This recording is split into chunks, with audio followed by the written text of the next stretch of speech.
Hello students, welcome to our classes. तो मैं आपकी खुशी दुबे आपका बहुत बहुत स्वागत करती हूँ हमारे चैनल केडी क्लासेस में।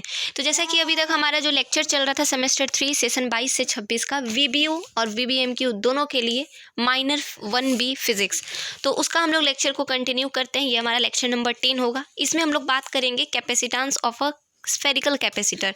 इससे पहले हम लोग पढ़े थे capacitance of parallel plate capacitor, ये होगा स्फेरिकल कैपेसिटर। ठीक है, इसके बाद जो आएगा ये तीन हो गया आपके कैपेसिटेंस ऑफ कैपेसिटर के फॉर्म में। तीन आपका आएगा एप्लीकेशन जिसमें आपको तीनों करना है। सबसे ज़्यादा इंपॉर्टेंट होगा आपका स्फेरिकल और पैरेलल, तो आपको ये दोनों करके रखने हैं। ये देखिए क्या कहता है ये क्वेश्चन। सबसे पहले हम लोग इसको समझते हैं कि ये हमारा कहता क्या है, इससे आपको एक क्लू मिल जाएगा। ठीक है, capacitance of parallel plate spherical capacitor में क्या है कि कैपेसिटर तो आपको पता है, थोड़ा रिकॉल अगर हम कर दें तो कैपेसिटर का मतलब क्या होता है, एक कंडेंसर कैसा जिसके अंदर इलेक्ट्रिक चार्ज को स्टोर किया जाता है। ठीक है, अब कैपेसिटेंस क्या, स्टोर करने के दौरान उसकी जो एबिलिटी होती है, कैपेसिटी होती है उसको स्टोर करने की, that process is capacitance. Clear हुआ। अब इसको स्फेरिकल में कैसे, स्फेरिकल अगर कैपेसिटर का जो फॉर्म होगा अगर वो स्फेरिकल होगा तो कैसे उसमें हमारा इलेक्ट्रिक चार्ज स्टोर होगा, और स्टोर होने के कारण उसकी कैसे कैपेसिटी बढ़ेगी या फिर कितनी होगी, वही हमको बताना है इस स्फेरिकल कैपेसिटर में। क्लियर है। तो चलिए हम लोग यहाँ पे देखते हैं। यहाँ पे क्या है कि एक स्फेरिकल कैपेसिटर आप देख पा रहे हो बना हुआ है राउंड। अब इसमें कह रहा है कि हमको निकालना है, तो मान के चलना हमको निकालना है तो कैसे, अगर उसमें जितना भी चार्ज स्टोर है, ध्यान से समझिए, जितना भी चार्ज स्टोर है, सबसे पहले उसका स्फेरिकल में आप देखो कैपेसिटर एक ऐसा होता है, एक अंदर के फॉर्म में होता है। ठीक है, कितना उस पर चार्ज स्टोर हो रहा है वो अगर हम देखेंगे तो कैसे देखेंगे, सबसे पहले तो उसको मान के चलिए ऐसी एग्जाम्पल लीजिए, उसके अंदर पहले से एक पूरे तरीके से स्टोर इलेक्ट्रिक चार्ज वाला इस कैपेसिटर है, तो इलेक्ट्रिक चार्ज वाला कैपेसिटर है। अब उसको क्या करेंगे हम लोग, यहाँ पे मान के चलते अब उसको ले आए, पूरा लेके आए। अब उसमें देखेंगे कि ठीक है अंदर तो चार्ज है कि नहीं है, वो तो बाद में बात करेंगे हम लोग। सबसे पहले देखेंगे उसके सेंटर से जो हम किसी भी पॉइंट पे, जो भी चार्ज वाला एरिया होगा, इस पॉइंट पे क्या करेंगे हम लोग, देखेंगे कि इस पे चार्ज कितना है, इस पे एनर्जी कितना स्टोर है। ठीक है, इसको निकालेंगे तो उसके लिए हम लोग मान लेंगे कि इनर वाला को मान लेंगे आर आई इनर रेडियस, अब बाहर वाले को मान लेंगे RO मतलब आउटर रेडियस। ठीक है, फिर से समझिए, RO का मतलब होता है outer radius, OUTR outer radius, और अंदर वाले RI का मतलब हो जाएगा इनर रेडियस। तो ये दोनों फॉर्म को ले लेंगे, इसको मान लेंगे RO, इसको मान लेंगे RI। ठीक है, रेडियस हो गया। अब हमको पता करना है क्या कि इस पॉइंट पे मेरा रेडियस इस पॉइंट पे मेरा एनर्जी का कैपेसिटर कितना होगा, एनर्जी कितना इलेक्ट्रिक चार्ज यहाँ पे स्टोर है, मुझे यही पता करना है। रेडियस मैंने देख लिया, सेंटर से कितना है पता चला, इनर का पता चला, आउटर का पता चला। अब बात करते हैं इसको एक एक करके। पहले सबसे पहले इसके सरफेस के बारे में जानेंगे कि अगर सरफेस इतना है, सबसे पहले एरिया देखेंगे कि इसका एरिया कितना होगा। तो एरिया ऑफ स्फीयर कितना होता है, 4πr²। तो उसका एरिया के अकॉर्डिंग हम आराम से चार्ज को पुट करके इसका वैल्यू को निकाल सकते हैं कि हाँ मैंने अगर Q चार्ज को डिस्ट्रीब्यूट किया था तो उस एरिया के अकॉर्डिंग Q चार्ज कितना डिस्ट्रीब्यूट हुआ उसको हम लोग निकालेंगे। क्लियर है। तो चलिए हम लोग धीरे धीरे 1 बाय 1 देखते हैं। लैंग्वेज देखेंगे अगर हम, तो spherical capacitor consist of a hollow conducting sphere. याद रहे आपका जितना भी जो सरफेस होगा वो होलो कंडक्टिंग स्फीयर है, एक ऊपर एक तरीके से पूरे अच्छे से पूरा इस पर चार्ज दिया हुआ है। बाय अनदर कंडक्टिंग स्फेरिकल से, किसी अनदर कंडक्टिंग स्फीयर से इसमें पूरा चार्ज हम दे दिए। अब कहता है कि मान लेते हैं कि RI जो है हमारा कितना है, वो इनर का रेडियस है और इनर सरफेस का, और RO जो है मेरा आउटर रेडियस है, जिसको हम लोग रेडियाई कहेंगे। जब एक से ज़्यादा रेडियस होता है, बड़ा एक से ज़्यादा बार रेडियस देखा जाता है, अगर एक सरफेस पे एक ही रेडियस की बात करें तो वो रेडियस कहलाएगा। अगर एक से ज़्यादा एक सरफेस पे रेडियस की बात करें तो वो रेडियाई हो जाता है। ठीक है, तो यहाँ पे 2 रेडियाई दिखा हमको। अब क्या कह रहा है कि मान लेते हैं चार्ज Q को डिस्ट्रीब्यूट कर दिए वो सब इनर सरफेस में, और वो धीरे धीरे आउटर सरफेस में भी स्प्रेड होने लगा। आउटर सरफेस में भी ये चार्ज क्या होने लगा, डिस्ट्रीब्यूट होने लगा। चुप हो जा बाबू। ठीक है, आउटर सरफेस जैसे हम इनर में चार्ज को डिस्ट्रीब्यूट करेंगे वो आउटर में भी चार्ज ऑटोमेटिक हमारा क्या होगा, डिस्ट्रीब्यूट होने लगेगा। ठीक है, अब तो ये बात रहा कि भाई चलो ठीक है चार्ज डिस्ट्रीब्यूट हुआ, आउटर की तरफ भी डिस्ट्रीब्यूट हुआ। अब कह रहा है क्या कि as the outer surface of B is earth, ज़्यादा जोर से नहीं बोल। फिर यहाँ पे क्या कहा कि जैसे ही हम इनर सरफेस में Q चार्ज को डिस्ट्रीब्यूट करेंगे वो धीरे धीरे आउटर सरफेस की ओर भी जाने लगेगा। अब क्या कहता है कि चार्ज दोनों तरफ गया भाई, इंड्यूस दोनों तरफ हो रहा है। अब उसको हम क्या करेंगे, अर्थ से कनेक्ट करते हैं। कभी कभी देखते हो आप लोग क्या होता है कि अर्थिंग भी लेता है ना कभी कभी, तो करंट बहुत ज़ोर से मारता है। कभी कभी देखते हो हम लोग खुला वायर को टच करते हैं बिना स्लीपर का, तो अर्थिंग ले लेता है। तो वही कंडीशन यहाँ पे क्या कह रहा है, as the outer surface of B is earth, उसको अर्थ से कनेक्ट कर दिया गया। मतलब 2 वायर, मान लीजिए इस तरह से कैपेसिटर है, ठीक है, इसके अंदर जो 2 वायर निकला इसको अर्थ में से सटा दिया गया, ठीक है, ये कैपेसिटर है, इसको अर्थ में सटा दिया गया।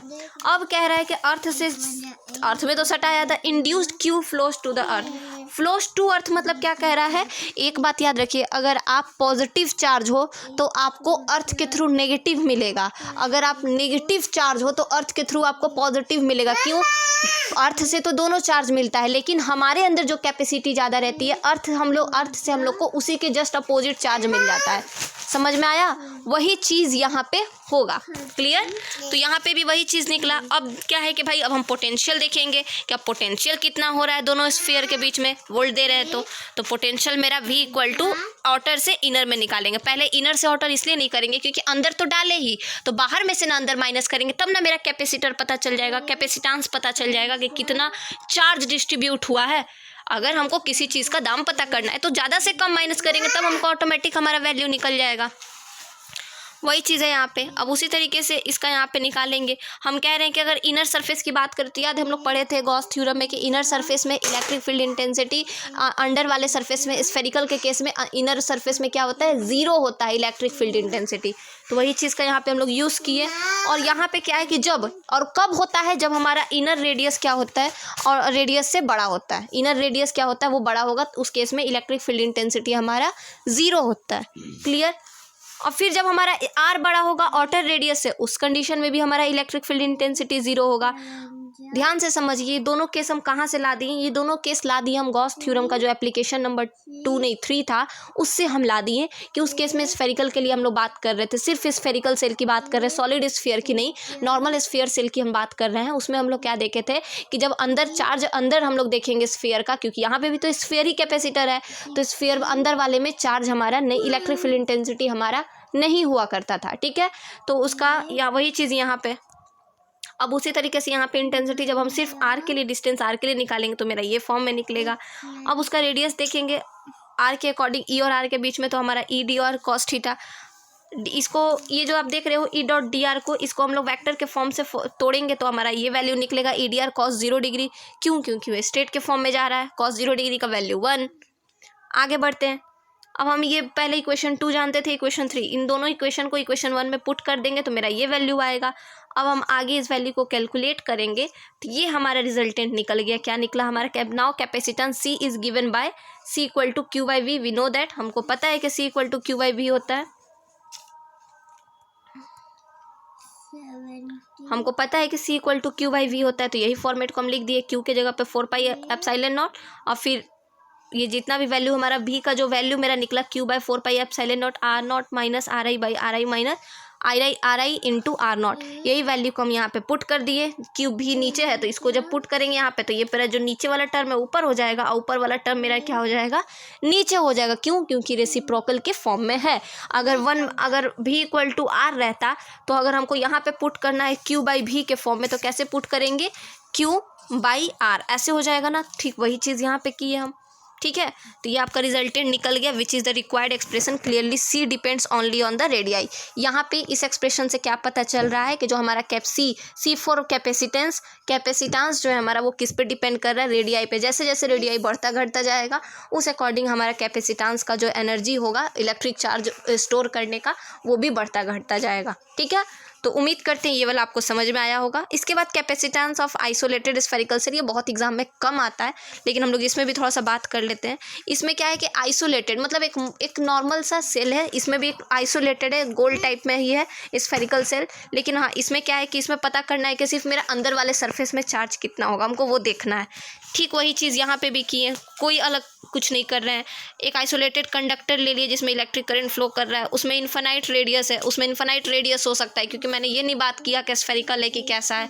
एक ही शेप वाला है आइसोलेटेड, एक ही गोला है उसमें, एक ही गोला है उसमें, एक मिनट एक ही गोला है उसमें, अंदर बहुत सारा है नहीं, इस वजह से। ठीक है, तो आप यहाँ पे इस चीज़ को देख सकते हैं, समझ सकते हैं, इसलिए ये इतना ईजी है। बाकी एक ही चीज़ के लिए निकालना है तो एक ही चीज़ के लिए हम निकाले हैं, क्योंकि वहाँ पे क्या था, स्फेरिकल था, तो उसमें तरह अब इनर में डाल रहे स्फेरिकल है, कैपेसिटर जो है मेरा स्फेरिकल था, तो वहाँ पे उस अकॉर्डिंग दिखा। यहाँ पे आइसोलेटेड है, आइसोलेटेड का मतलब ही होता है एक मुंह वाला स्फीयर। तो एक मुंह वाला स्फीयर में हम लोग क्या, एक ही रेडियस, उसमें तो इन्फिनाइट नंबर ऑफ रेडियाई निकल जाएगा, वैसे तो उसमें भी निकल जाएगा, लेकिन ऐसा है ये मेरा। अब कह रहा है कि इसमें तो निकल सकता है रेडियाई अगर हम इस पॉइंट के लिए, लेकिन इसमें बात ऐसा नहीं किया गया है कि किसी आउटर या इनर के लिए बात करें या फिर हमको दिखाना है, हमको डायरेक्टली आइसोलेटेड बोल ही दिया कि किसी एक पॉइंट पे।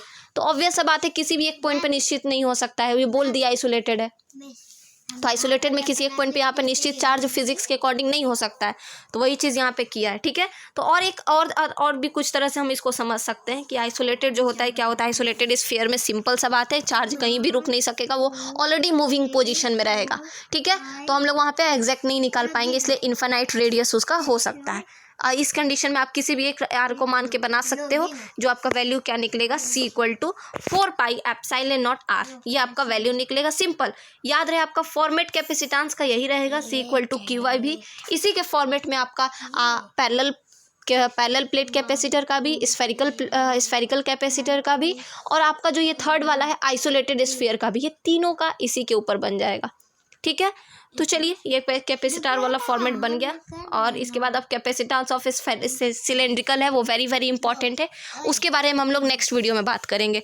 तब तक के लिए ये आप लोग एक पैरेलल वाला और एक स्फेरिकल वाला, ये दोनों कंप्लीट कीजिए, और एक सिलेंड्रिकल वाला, ये तीनों कंप्लीट कर लीजिए, ऑटोमेटिक आपका आइसोलेटेड हो जाएगा, वो बहुत ईजी है। ठीक है, लैंग्वेज सब आप देख रहे होंगे, जितना भी स्फेरिकल से रिलेटेड क्वेश्चन है ना, वो सबका लैंग्वेज एक दूसरे से मिलता जुलता है, तो आपको प्रॉब्लम नहीं होगा। ठीक है, तो चलिए फिर ठीक है, मिलते हैं आपसे अपने नेक्स्ट वीडियो में, तब तक के लिए अपना ध्यान रखिए। जय हिंद।